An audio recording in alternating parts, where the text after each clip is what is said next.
One more minute, right? Yeah. One more. And for those of you already here, I just uploaded my notes if you're interested in looking at that kind of thing or following along. Um, Mainly because I'm going to go pretty fast, and this will have a lot of examples of how your work can be found across the extension website. This is honestly extension centric, this talk. And so a lot of this applies to Experiment Station as well as a few other what we might call vanity websites or sub websites. But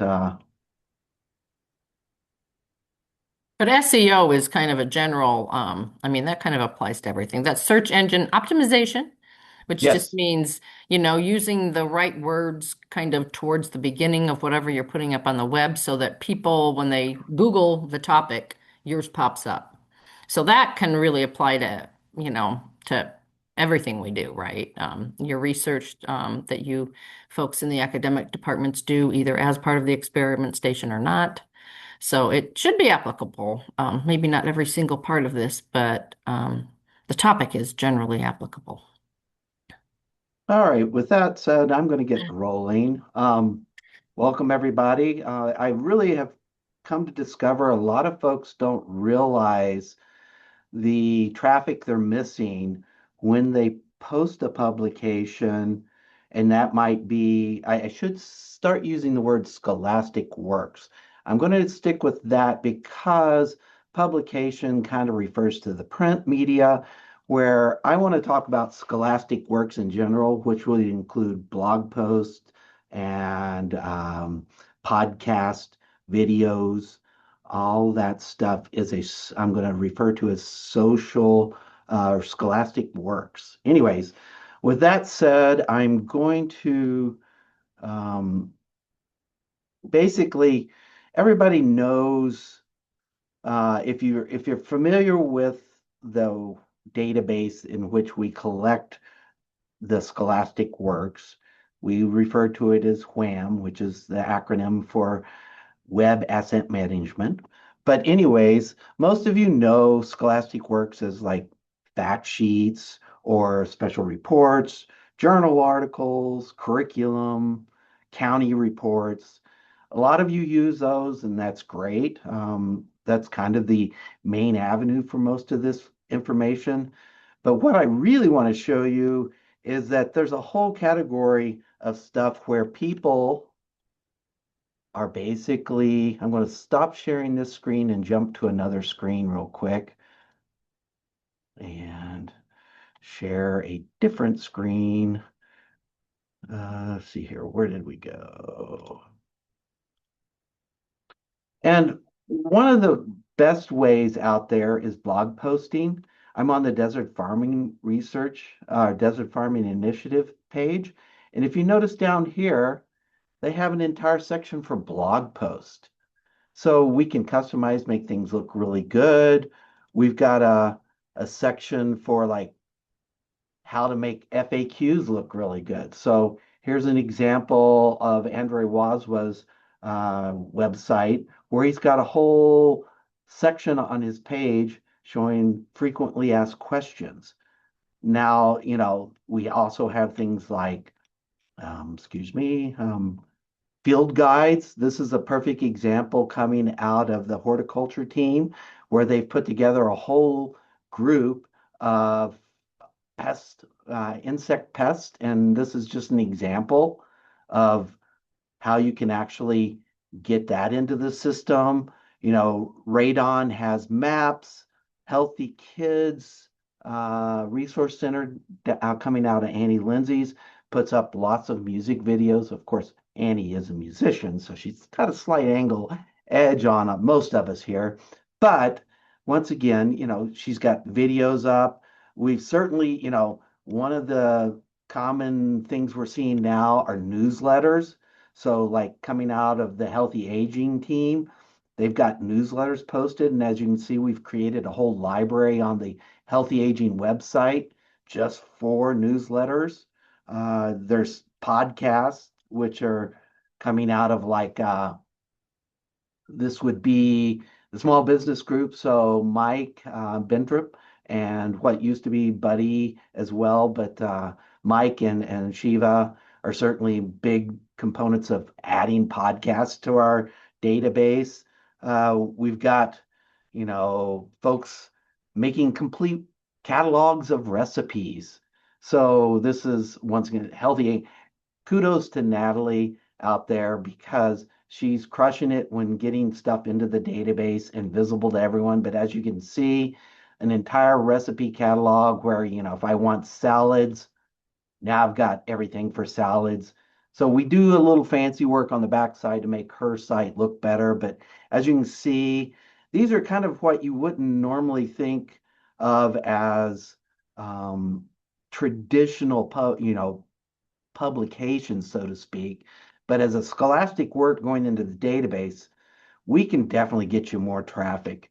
One other nice one is what I like to refer to as a video gallery. So here you can see we've taken a whole bunch of videos and basically made it so that you click one and it'll go into that individual. So yes, posting things like this on YouTube are great. Matter of fact, you have to because we need some platform to actually hold this content.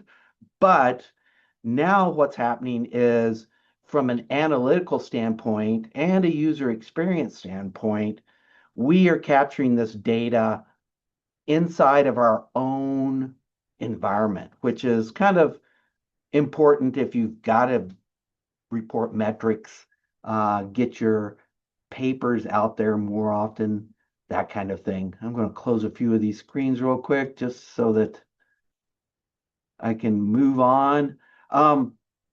So where do scholastic works show up? As you saw just now, they do show up in a lot of unique places, but on the same note, things like getting your Scholastic Works on the front page of Extension's website.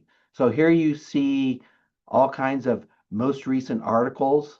That's a great spot. Front page, one of our heaviest trafficked pages on Extension is the front page. We also get things like the program pages. So if I were to go into like pest and plant solutions, here you can see by putting their publication or their scholastic work into here, it's pulling them up and listing them on the front page of the pest and disease program area. We have, of course, your profiles. This is where you're most familiar with is, as you can see, I picked on Mike again. You can see here's a nice list of all the publication or all the scholastic works he has in here. And he's one of these that is getting some mileage out of his videos and stuff because now they're inside of his profile page. So maybe they don't remember the name of the video, but they do remember the name of the presenter of the little workshop or something. So they go find Mike, and here's a list of all of his stuff as well. Of course, county pages for extension centric. If you scroll down just a little bit, you'll notice that here's a whole list of publications related specifically to like Pershing County. So people visiting Pershing County now have access to this publication. So once again, putting a video on YouTube is mandatory because we don't really have a platform. But if you also put it into the WHAM system, then basically all these other areas, of course, are just, access points for people to get into that particular scholastic works. Now, with all that said, I am going to log into WHAM real quick. Omit somebody there. And if you're not familiar with WHAM, the login can be found on the employee resource page. But once you get to this screen, you can, if you don't remember your username and password, as you can see, have a browser that remembers mine. You can always come down here and reset your password, which is basically put your email in, it'll send you a time-sensitive link that you need to come back and reset your password, and then basically loop back around to this screen, log in. Now I am logging in with a dummy account here, just so you know. But this is what the majority of you will see as a screen. And there's, several areas where you can work on things. But today I wanted to focus on the Scholastic Works because I want to get you folks comfortable enough that you're putting all these kind of unfamiliar categories like blog posts and FAQs. And, it'd be nice if we do have, protocols and software and all that stuff going in here as well. But it's pretty straightforward, I hope, in that when you get to this page, you basically go into Scholastic Works. And of course, the first screen is going to be a list of all the publications, all the Scholastic Works. I keep using the word publication, all the Scholastic Works that you have in the system. And as you can see, right now, my dummy account has one test result. But some things to point out here is you can obviously edit. So it goes in, you can go in here and basically update things as you need. There is an association with extension programs. Now this is pretty good because if you recall where was it? The program page, this one, Pest Management, and the latest publications. If I wanted to show up on something like this, then basically I would go into programs. As you can see, there's a list of all the programs, and I can say, well, it really needs to be associated with, Healthy Kids, Healthy Schools.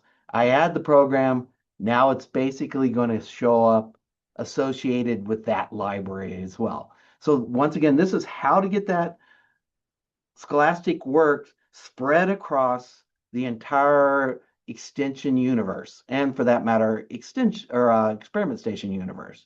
I'm going to dump this because I'm pretty sure they do not want me putting stuff into their programs. Now, the other important thing to keep in mind here is images. This is correlated. If I were to go back to, say, the pest management page again, as you can see right here, there are 3 images right there that really have nothing to do with, if I were to click on this list, well, they actually used it there too. But notice it's its own little image across through here. That is all being driven by this last category way over here called images. And if you click on it, you can put a thumbnail in, which is a square, by the way, 300 by 300 pixels. It'll yell at you if you try to upload something the wrong size. And of course, this image is considered a content block. So if you put the content block here, which is a rectangle, and if you'll notice down here in the details, it's 586 by 440. So it's going to yell at you if you go too big of an image there. And it definitely will make if you put a square in there, it's going to stretch it, make it look weird, that kind of thing. So it's important to have that. Now, as far as that thumbnail goes, a good place to see the thumbnails, I'm just going to go to the library, the extension's main page. See all these images down through here? That is the thumbnail. So you're basically adding clickbait is the word we use in, kind of the biz for getting them to, oh, I like the look of this, nasty little weevil photo. And so they click here and go in and get a little more engagement because of it. It's visually pleasing. So that kind of explains what's going on when you look at this. Now, when you add a new record to this, It's not going to be associated with any extension programs. It's not going to have any images. So you will need to add those, especially if you want to show up on like extensions front page, because the extension front page is so high visibility, the little widgets look for the most recent articles that have been posted, and does it have a content block? Because I want it to be visually stimulating as well. So to get on the front page, you really do need to remember to put that 4x3 rectangle block in there. But with that said, what I want to really cover is adding information, um, and why it's important. So if you were to just go in and say add a new article, um, let me step back 1 second.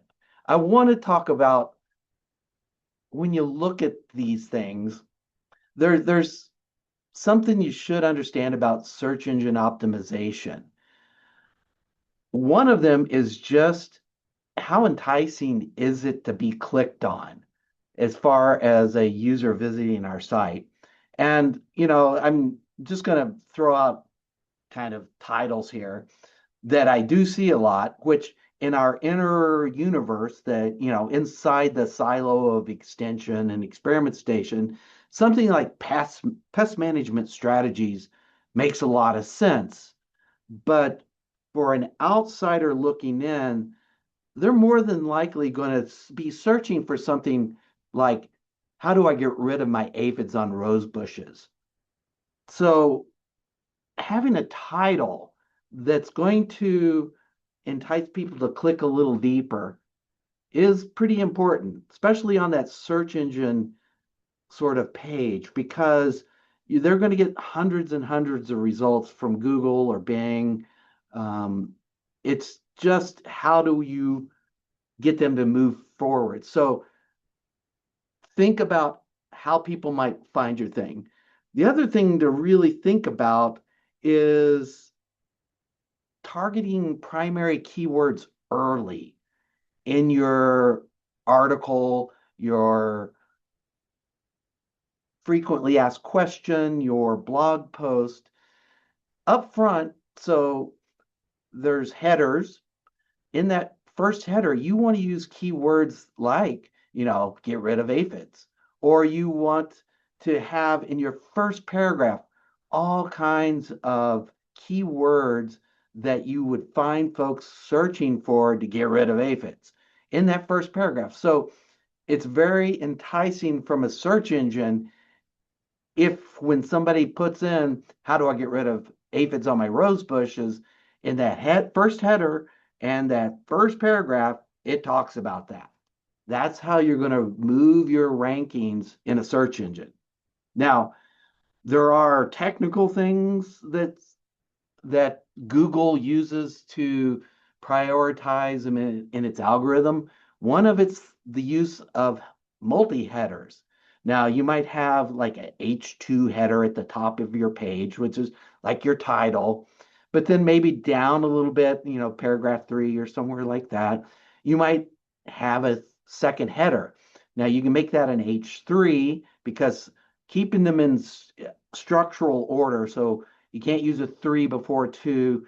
That's all very important to search engines because it's going to look at the priorities of each one of those and then base its algorithm on that kind of thing.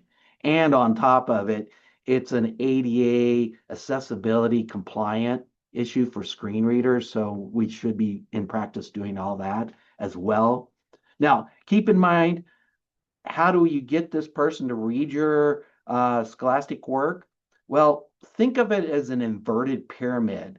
A lot of research papers tend to be, methods and purpose and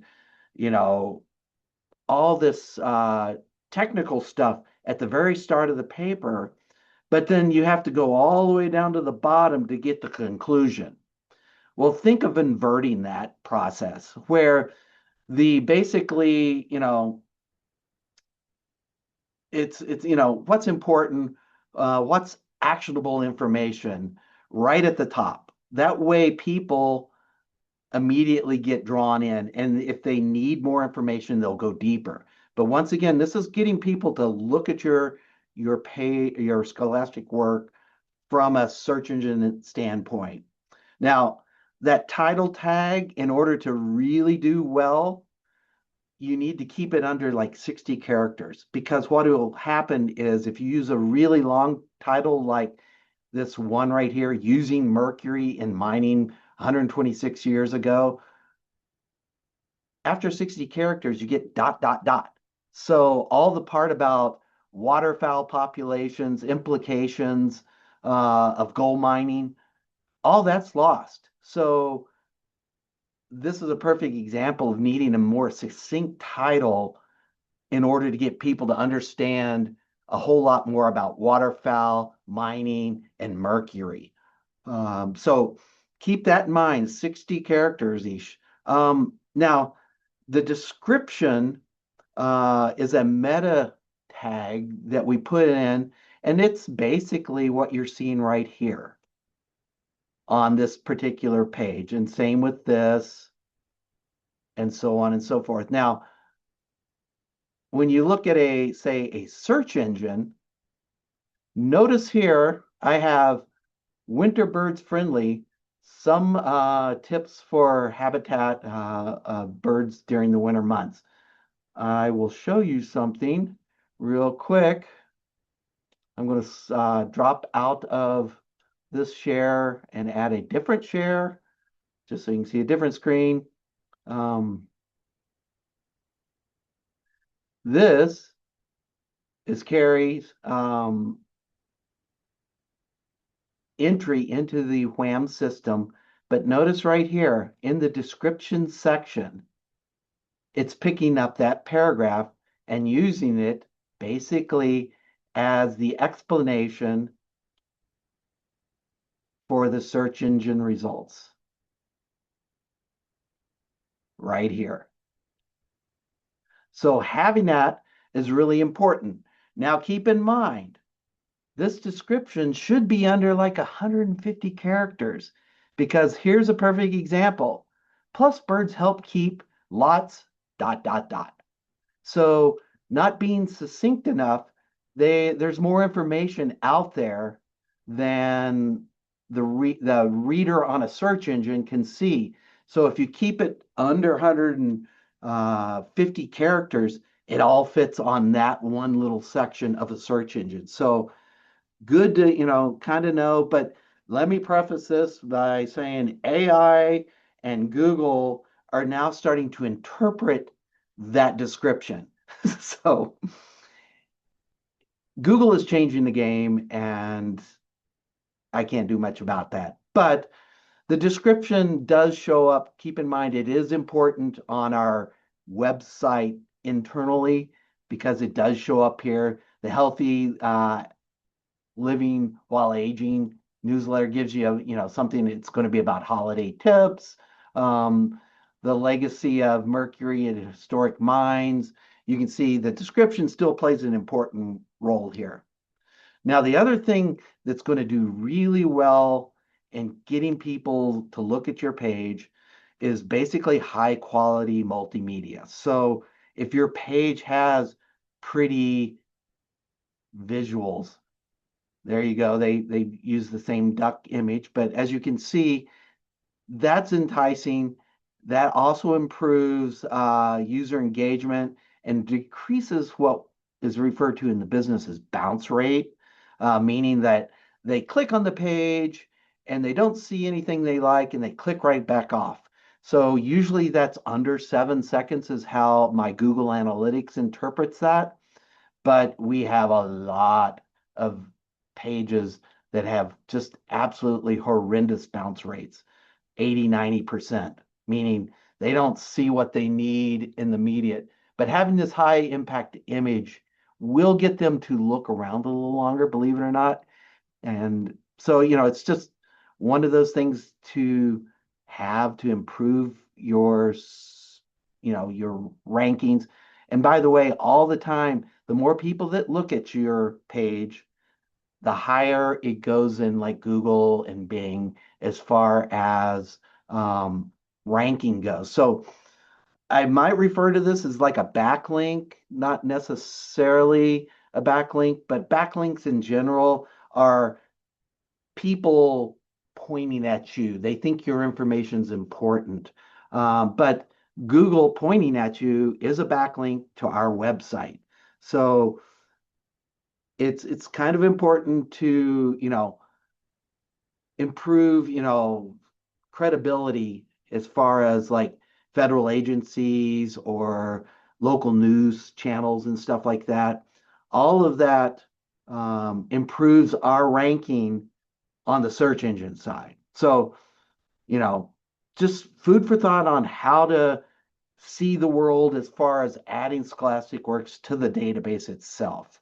With that long tangent there, I will go back into Wham and log in. As you can see, it remembered I had logged in earlier, so that's very convenient. I'm going to go into Scholastic Works, and as you can see, I'm going to go into add a new publication. And really from here on, it's hopefully a little more easy to understand how things work. Now, this first box might confuse a whole lot of folks in that why is there a bunch of names on the right and the left column and only one in the right column? Well, this is it's going to do two factors. One, it's going to allow multiple people to show this particular publication. So like if I wanted to be there and I wanted Ashley to be on this publication as well, this now is going to cross post across both of those profiles.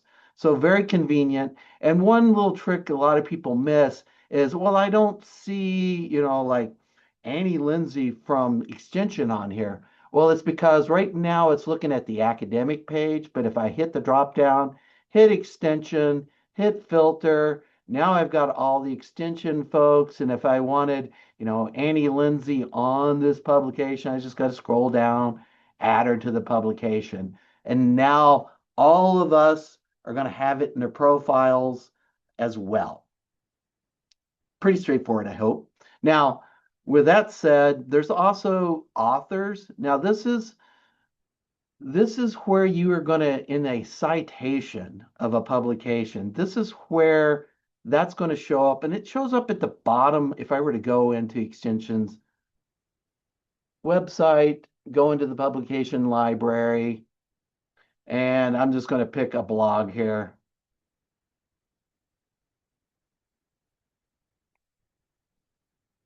Long blog. Sorry, I picked a big one.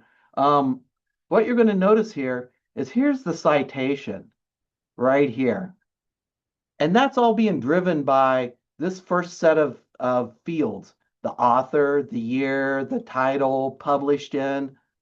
You'll see that it all shows up on the page just as is.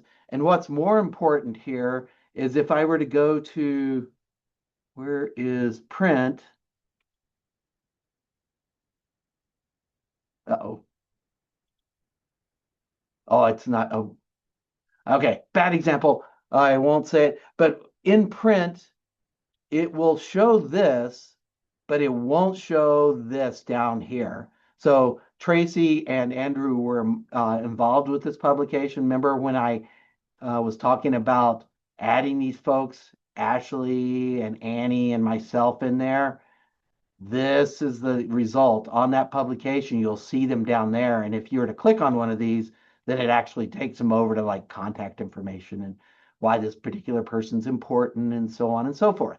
Kind of good to know. But all of that is being driven. So you don't really have to put a citation anywhere in the publication because it's just going to bake it in. Now, keywords, it's definitely being used by the Extension and Experiment Station's internal search engine. So I'm on the front page now of Extension. Here is a search box that really is very different from a Google search in that it's only going to look through extensions database. So if I were to, um, go back to aphids, I don't know why I'm on an aphid kick, but here I am. Now all of a sudden, notice all my aphid publications pull up, and it's using keywords that you can't see here because it's just metadata behind the scenes to go grab these particular publications. So keywords do play an important role internally.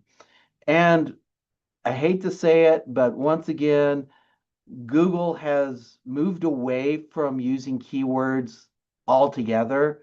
But on the same note, search engines like Bing, the Microsoft search engine, still weights the keyword data heavily. So there's places to use it, and there's places where it's not going to be used. But I always recommend putting in at least the basics there as well.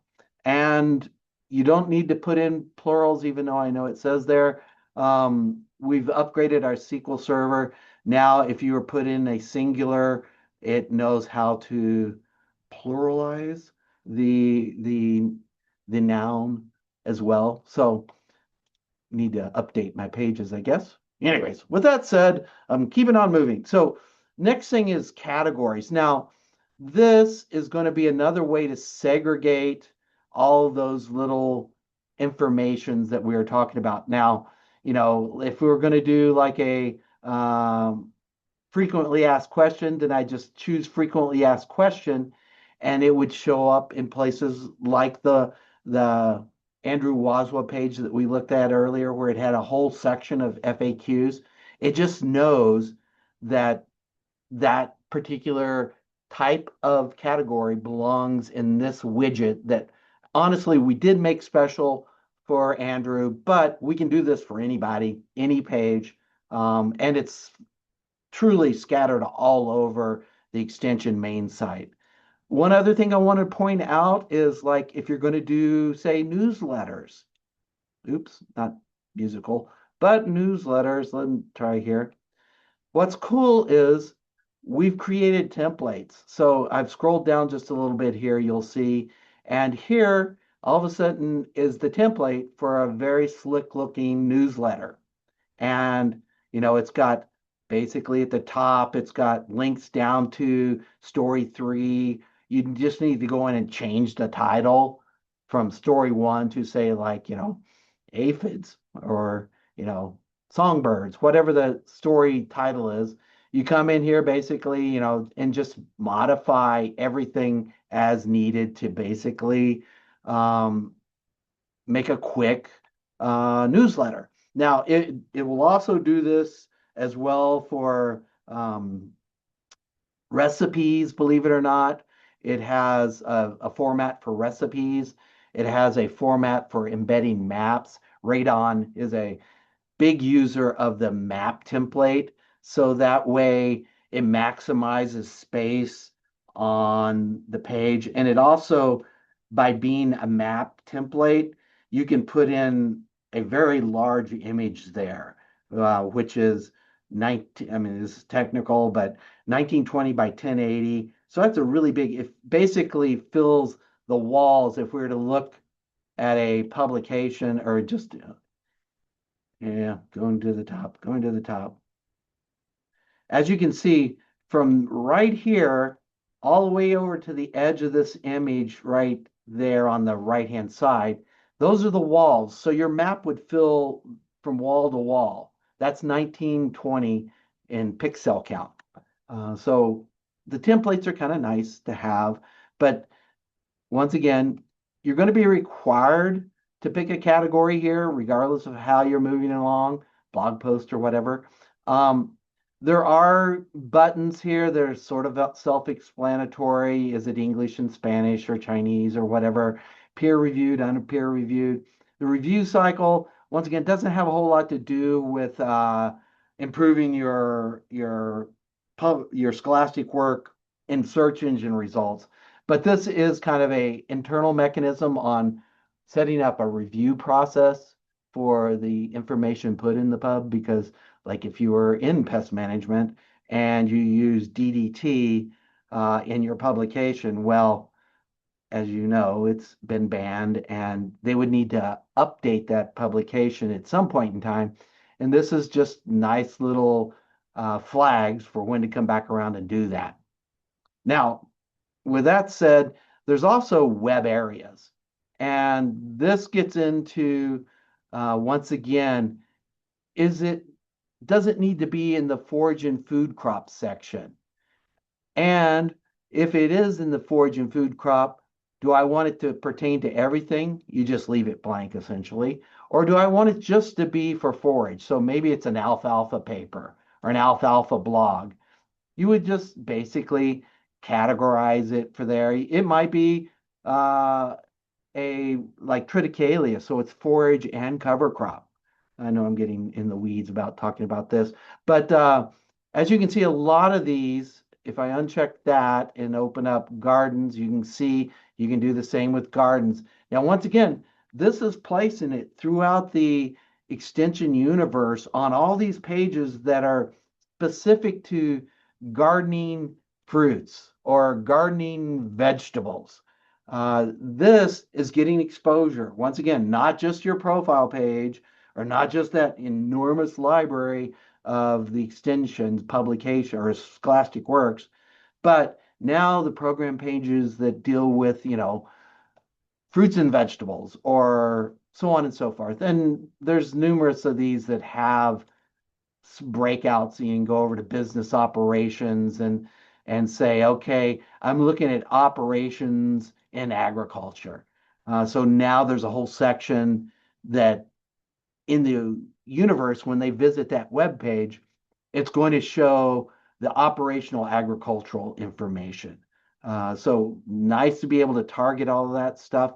And recently, we've employed a new criteria in what's called the food system pillars because of a request coming kind of from the top down on needing to be able to present our information and how we're addressing food insecurities and so food deserts and so on. We now have you can add a publication into the food system pillars. And once again, like growing alfalfa would be a production type of thing. And, maybe you're also talking about distributing that alfalfa as well. On another note, it could be much more about an economics of access to food deserts. So you could put it as an access sort of thing if you're coming from an economic standpoint. Consumption, recovery, as you can see, there is a kind of a broad definition here if you ever wonder what that is. And the other nice thing here to keep in mind to get that publication, that scholastic work spread across the universe is you can drop it in counties. And, the county reports, if we were doing, it's, I'm trying to think, uh, I'm winging it here. Give me a minute, folks. Let's pick on Pershing. I'm going to scroll down, Pershing. They got a lot of information, but now look, there is a catalog down at the bottom of the Pershing page, Pershing County Housing Infographic, so very specific, but their eyes now, people who land on the Pershing page get an opportunity to look at, housing information and, profiles and radon maps for Pershing County. So once again, adding folks to these counties, that's how it works there. Now, if you leave it at NA, it goes to everybody. It's a general consideration type of thing. But if you want it, say, let's just say a very common one would be the Clark folks, along with the White Pine folks, along with the Nye County folks, because it's that Southern Nevada sort of topic, maybe. And so you can make sure that those county pages see this little piece of information. Now, that description, once again, that was going back to, how we saw it in the search engines, also in the extension pages themselves, the news stories. That description is short. Um, you want to keep it as short as possible, 160. Officially, it can go up to 320 characters, but then you start running into our internal um, database will only look at 320 characters. So there is a cutoff for both systems. But as you saw when I showed you the results for that one here, I'll just bring it back up.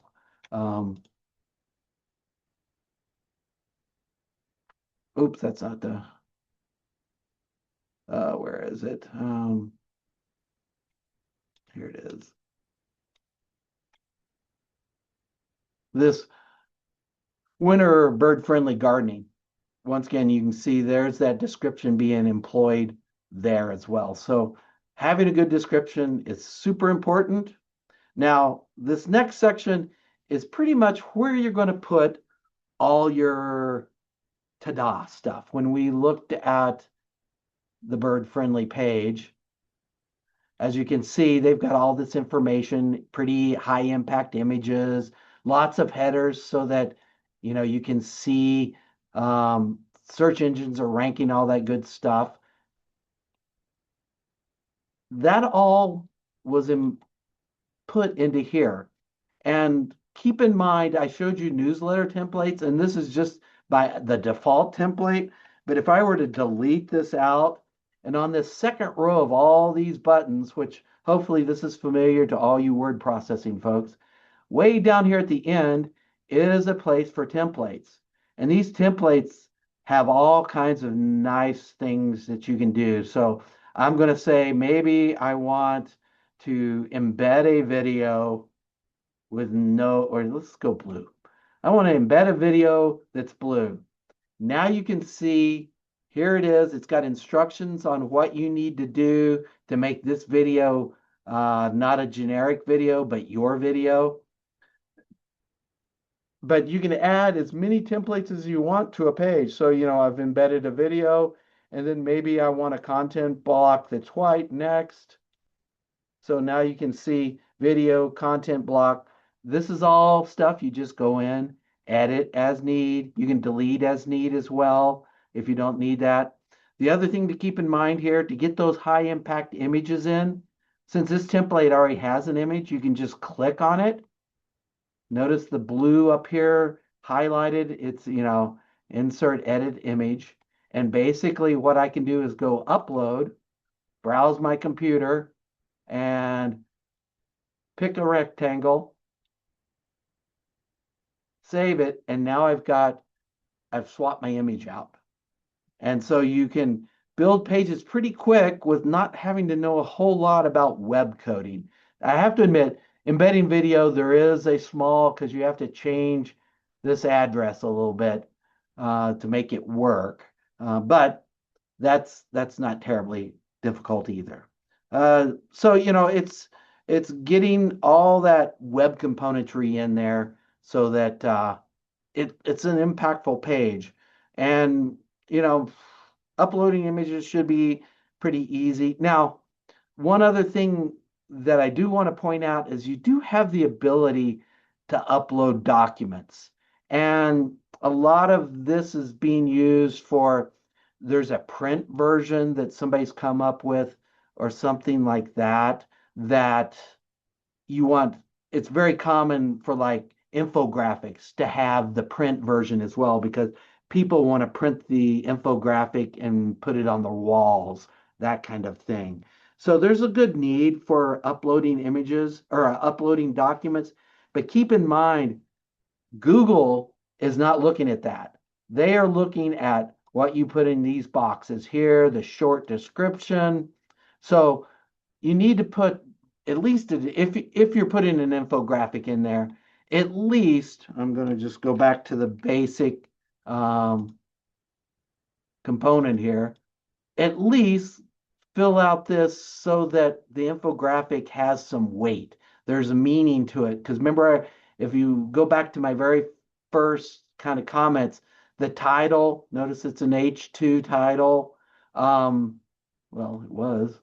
Now it's an H2 title, and well, got editing issues, but um, this is that paragraph that you want all your keywords kind of falling in. So this is where you're driving folks to your infographic because otherwise Google doesn't have a whole lot to go on. And they're not going to point at that PDF that you uploaded. They're going to point at our page.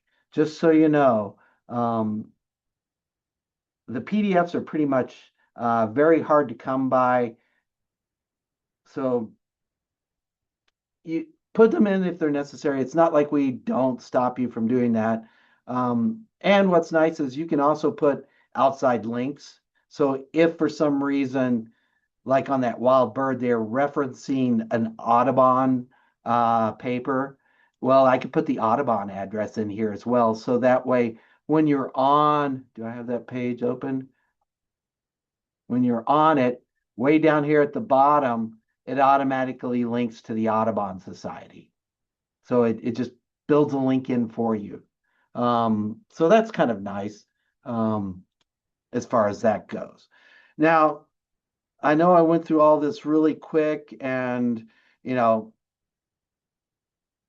I guess at this point in time, if there's questions, I'm very happy to help as far as that goes. I don't really have much more to present other than we can get your folks, I just had a case study where they were putting in a whole lot of work to podcasting, but the traction was pretty narrow window of people finding it because they were relying on the platform in which hosts the podcast to deliver their content.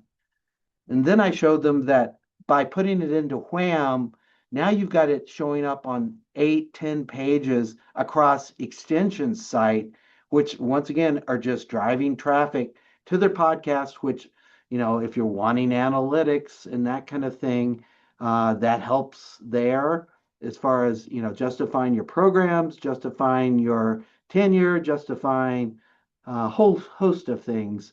So yeah. Do we have any questions?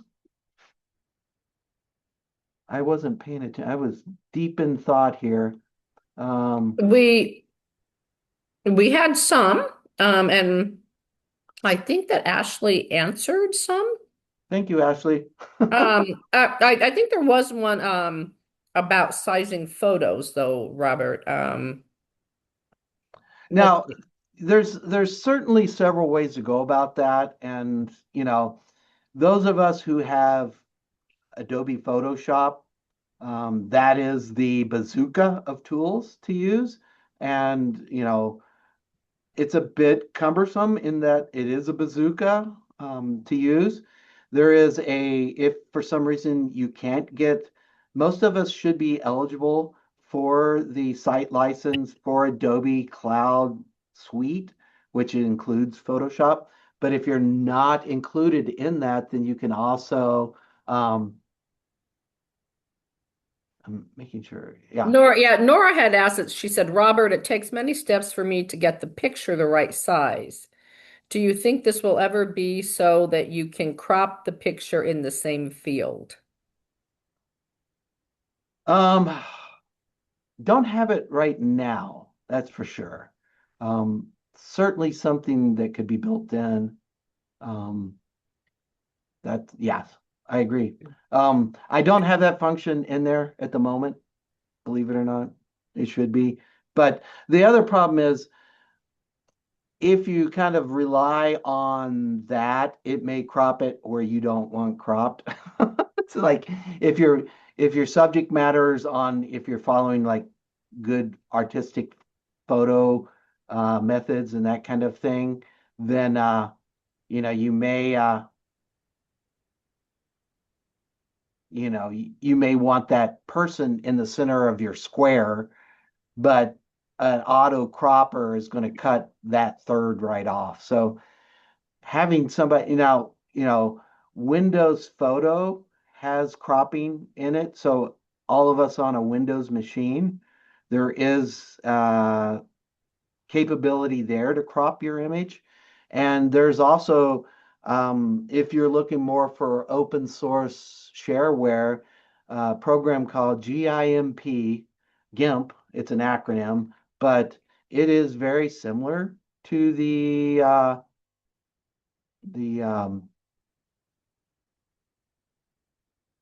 Photoshop sort of platform. Different different layout, but it is sort of the same in a way. Um, but yeah, that's where we're at the moment.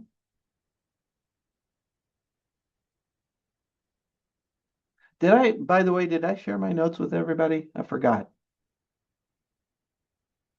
Was that downloadable for everybody? Maybe, maybe not.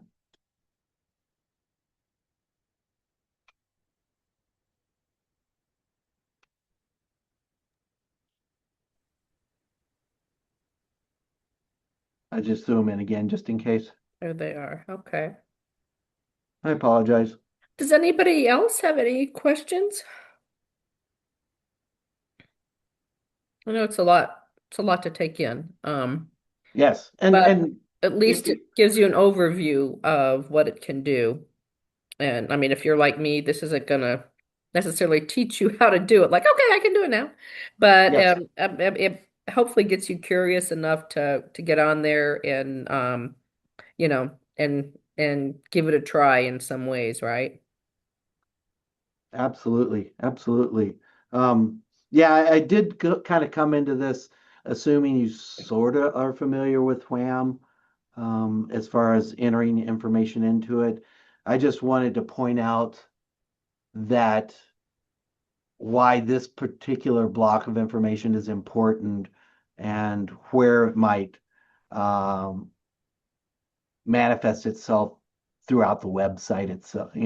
So All right. yeah, with that, thank you, everybody.